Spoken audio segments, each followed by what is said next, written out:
한번 따라해 보겠습니다. 치유와 회복을 위해서는 특별히 9월 달은 치유와 회복의 달로 정하였습니다.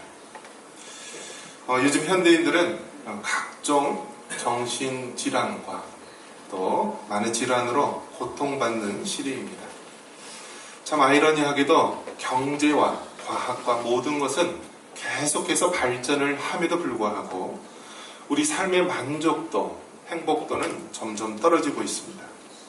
그래서 OECD 국가 중에서도 이 자살률이라든지 또 여러 가지 또 이혼율이라든지 이런 것들은 우리가 1위를 계속 달리고 있습니다. 정신질환과 우울증, 이러한 모든 질환들이 많은 세상에서 우리는 어떻게 치유와 회복을 해야 하는가? 이것이 우리에게 주어지고 있는 숙제이기도 합니다. 요즘 앓고 있는 이 우울증은 마치 현대인들에게 감기와 같이 흔한 것입니다. 여러분, 이 운동 경기 중에서도 철인, 3종 경기, 이런 경기 있죠. 달리기도 하고 수영도 하고 마라톤도 하고 우리 인생에 있어서도요 아주 이 3종 세트로 고난을 겪고 있는 자가 있습니다. 사춘기 자녀의 시달림, 또 갱년기 배우자의 아주 사춘기보다 더하다고 그러죠. 갱년기 배우자의 모습, 또 거기다가 치매에 걸린 부모까지 모신다라고 한다면 3종 세트죠. 아마 견디기 힘들 것입니다.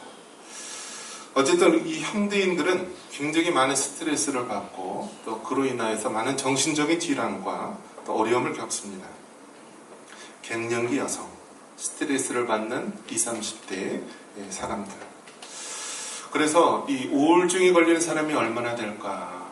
대략 추정해 보건대 전 세계에서 약 3억 명가량이 우울증이 걸렸을 것이다 라고 보고 있습니다. 국내에서도 우울증 이 환자 수가 약 60만 명이라고 합니다. 60만 명. 우리나라가 우리 연전의 인구가 4,500명, 45,000명인데 60만 명이 그 우울증이 걸렸다라고 하면 굉장히 많은 사람이 걸렸다라는 것을 알 수 있습니다. 인구 대비로 한 1.5%라고 하는데 그 이상이 될 것입니다.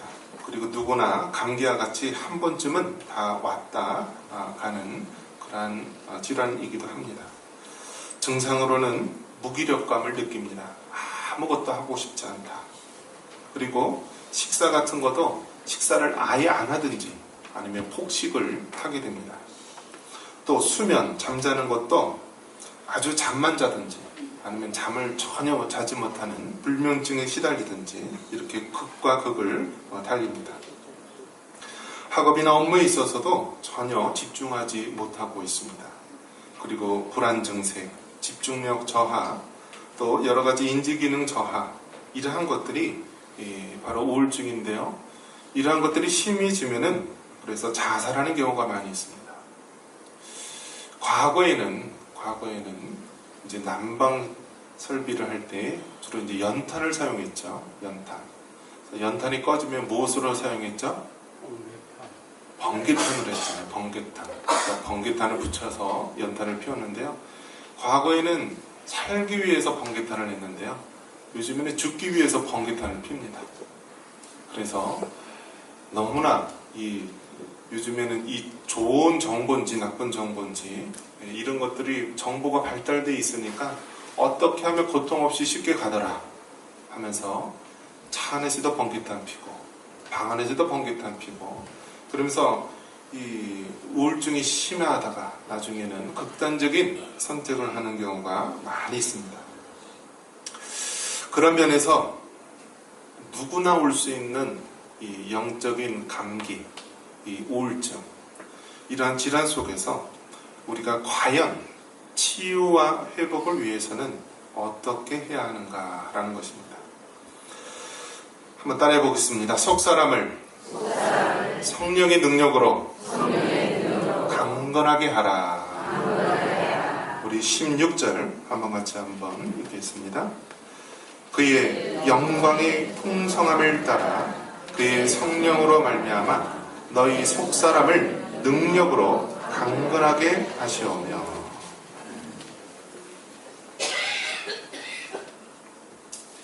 세상 사람들은 사람의 영혼을 인정하지 않습니다. 속사람이 있다고 말하지 않고 마음의 존재도 부정합니다. 사람이 생각하고 느끼는 모든 것들을 한낱 신경과 또 호르몬의 그런 작용으로 보고 있습니다. 그래서 이런 호르몬, 도파민, 세로토닌 이러한 호르몬의 작용으로 사람이 좋고 나쁘고 이런 감정을 느낀다고 봅니다. 하지만 성경은 분명하게 말합니다. 사람은 눈에 보이는 육신만 있는 것이 아니라 눈에 보이지 않는 영혼이 있다라고 말씀합니다. 그래서 눈에 보이지 않는 이 영혼, 이것을 우리가 속사람이라고 말할 수 있습니다. 그리고 우리 속사람은 성령님에 의해서 우리가 강건하게 해야 된다라고 말씀을 해주고 있습니다. 하나님은 성부, 성자, 성령 하나님으로 존재하십니다. 그래서 이 삼위 하나님은 일체하십니다. 그 영적인 권능과 또 영광이 동일하신 하나님이십니다. 각각 그 하시는 일들이 역할이 다릅니다. 성부 하나님은 창조를 주도적으로 했고 또 성자 예수님은 십자가의 구속을 주도적으로 했으며 성령 하나님은 이 땅의 교회를 세우고 성도의 구원을 완성하는 데 주도적인 역할을 하십니다. 특별히 우리의 속사람, 우리의 영혼이 성령의 능력으로 강건하게 해야 됨을 말씀해주고 있습니다. 우리 속사람, 이것은 누구나 다 사람은 육과 영혼으로 되어 있습니다. 그런데 이 원죄와 자범죄로 우리의 속사람은 죽어져 있고 하나님과 단절이 된 것입니다. 그런데 우리가 예수 그리스도를 구주로 영접하게 되면은요, 성령님이 우리 안에 내주하시고 우리의 영혼이 살아나게 되는 것입니다. 그리고 그동안에 느껴지지 않았던 하나님의 존재에 대해서도 느껴지는 것이고 그 하나님 앞에 나와 예배드릴 수 있고 찬양을 드릴 수 있는 것입니다. 그래서 우리의 속사람이 성령으로 말미암아 강건하게 된다라는 것입니다. 만약에 여러분이 결혼을 했는데 결혼한 남편이 혹은 결혼한 아내가 자신을 전혀 무시하고 인사도 안 하고 얼굴도 마주보지 않고 얘기도 한마디도 하지 않고 살아간다면 어떻겠습니까? 그거는 너무나 괴로울 것입니다. 마찬가지로 우리가 예수님을 구주로 믿고 영접했다라는 것은 신랑 되신 예수님과 또 우리 성도가 영적으로 하나 되고 결혼한 것과 맞습니다. 마찬가지입니다. 그런데 그 신랑 되신 예수님, 또 우리 하나님에 대해서 전혀 우리가 무시하고 살아간다라고 한다면 그것보다 더 아픈 일은 없을 것입니다. 마찬가지로 우리가 하나님의 존재에 대해서 또 성령님에 대해서 늘 우리가 잘 섬기고 잘 대하며 살아갈 수 있기를 간절히 바랍니다. 여러분, 육신의 건강 또 영혼의 건강 중에서 여러분이 어느 게 더 중요할 거다라고 생각하십니까? 육신의 건강 또 영혼의 건강 중에서 어느 것이 더 중요할까? 영혼의 존재를 인정하지 않는 자들에게는 육신의 건강이 최고죠. 그래서 건강을 위해서 좋은 것을 먹고 또 음식에 좋은 것, 또 여러 가지 몸에 좋은 것을 찾아서 다닐 것입니다. 또 반면에 영혼의 존재가 있다라고 생각하는 사람들, 예수님 믿는 사람이 해당될 수 있죠. 자, 그런데 그러면 과연 육신의 건강함과 영혼의 건강함, 어떤 것이 소중할까? 우리가 육신의 건강함이 더 소중할 거다라고 볼 수도 있고 또 영혼의 건강이 소중할 수도 있다. 또 둘 다 똑같을 것이다 라고 보는데요.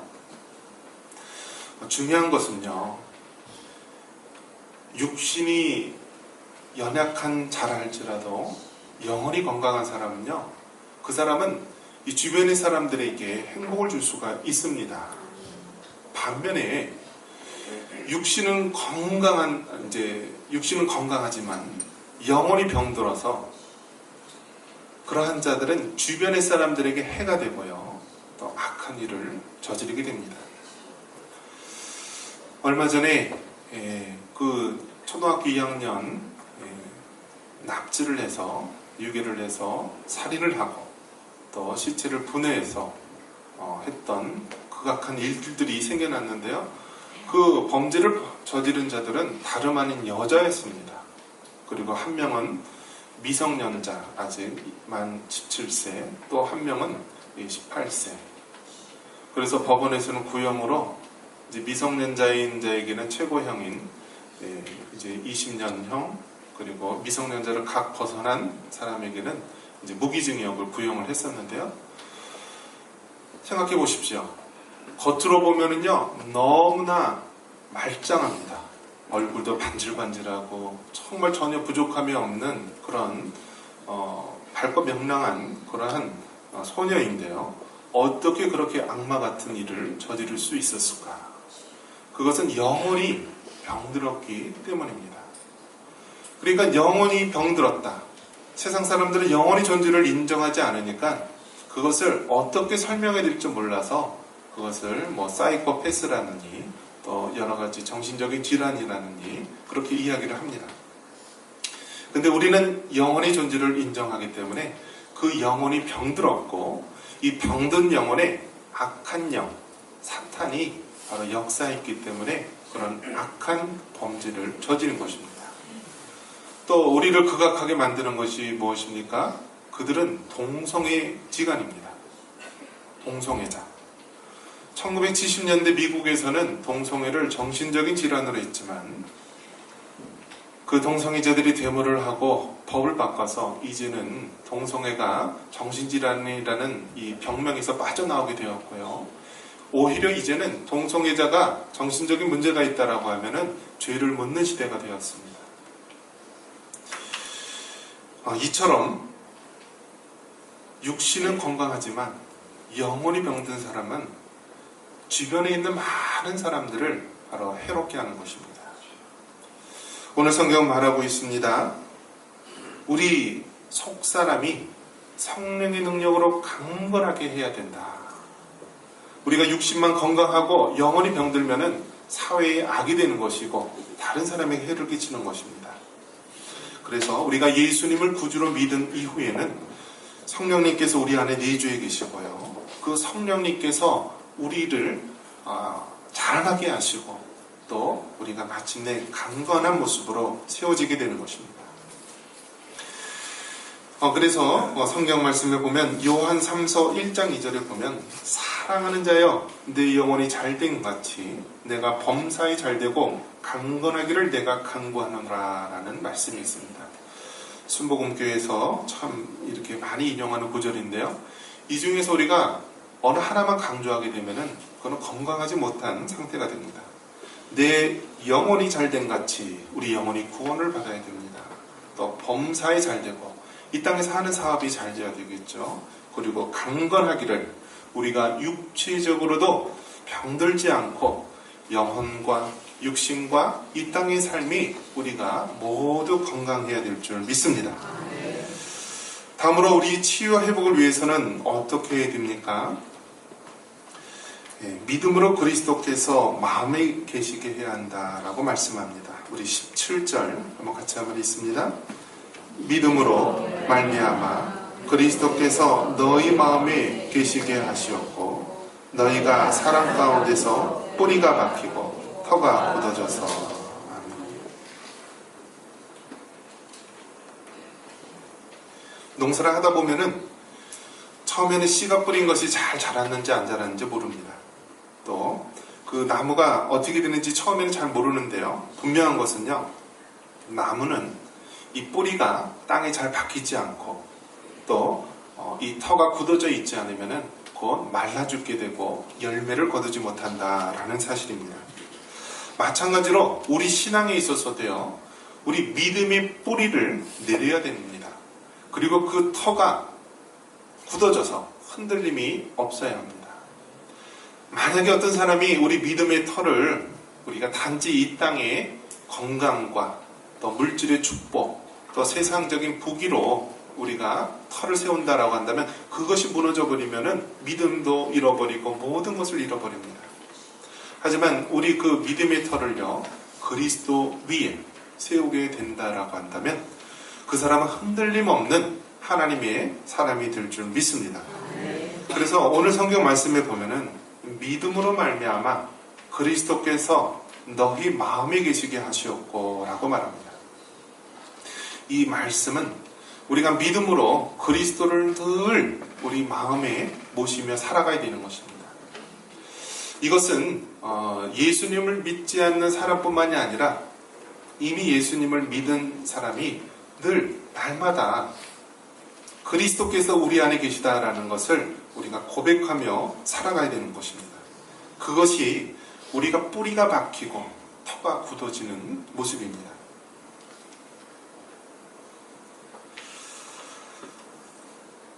오늘 이 본문의 말씀 속에 보면은 믿지 않는 자들은 당연히 예수님을 믿지 않고 또 그리스도를 영접하지 않았기 때문에 그 마음에 주님이 계시지 않습니다.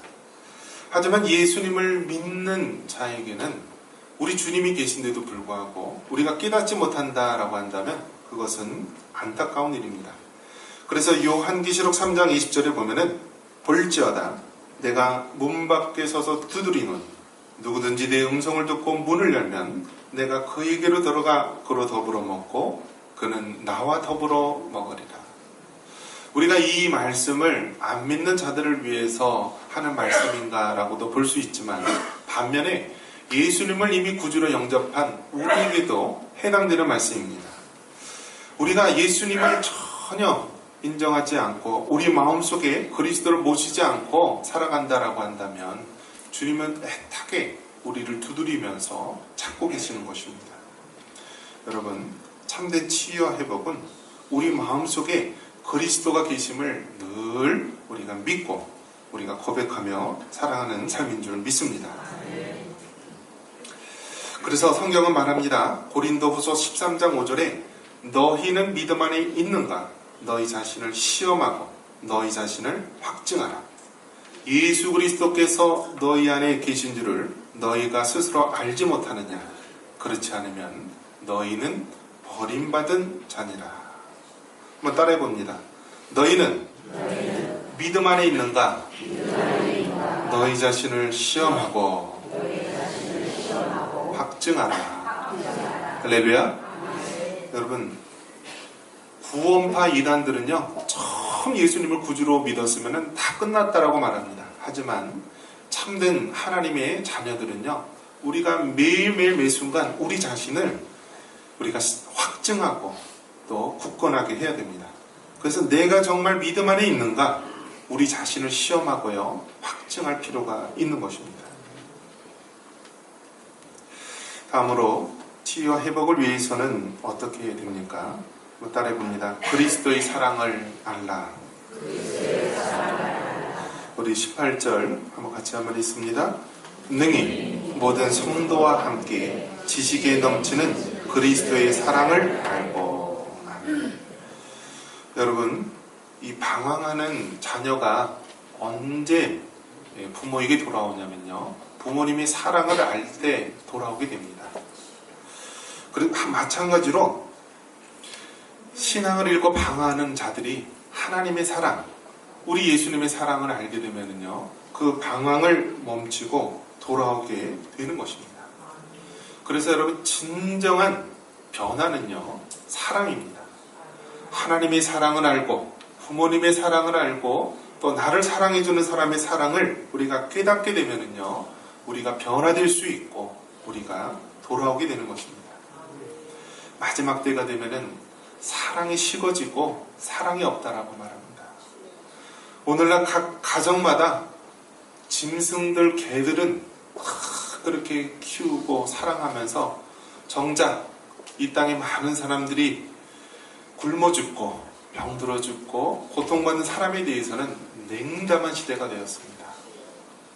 그 사랑을 우리가 어떻게 전할 수 있겠습니까? 하나님의 사랑을 받은 우리들, 예수님의 사랑을 깨닫는 우리 하나님의 성도만이 참된 사랑을 할 줄 믿습니다. 이제 2017년도도 4개월밖에 남지 않았습니다. 또 가을이 되었습니다. 저마다 많이 분주하고 해야 될 것이 많이 있지만요, 가장 중요한 것은 우리 영혼이 치유되고 회복되어서 건강해야 될 줄 믿습니다. 그래서 우리가 하나님이 맡겨주신 사명을 잘 감당하게 되는 것입니다. 이제 교회에서 여러 가지 말씀의 제자 훈련이 있습니다. 또 우리가 여러 가지 각자 개인적으로 말씀 묵상도 있고 믿진 성경 읽기, 또 가정 예배, 여러 가지 많은 또 기도 모임이 있습니다. 여러분, 우리 영혼이 살아야 됩니다. 우리 영혼이 살아나야만 하나님 맡겨주신 사명을 감당할 수 있습니다.